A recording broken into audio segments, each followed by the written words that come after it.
When you're doing the wash, it's important to put the soap inside the drum with the wash.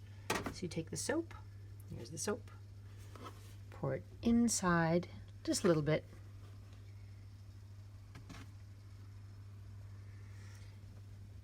This will tell you which temperature to use.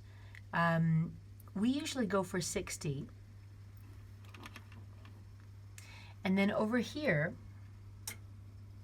there's always a choice between speed, which will get it in about an hour, or eco, which will take a whole lot longer, in this case 3 hours, it's true, but it will use less water, so that's what we usually go for.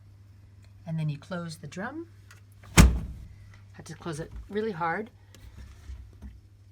All right, and then when you're finished, press start, and then it should work. Please don't put anything in here. This is just for water, so just leave that alone. Thank you.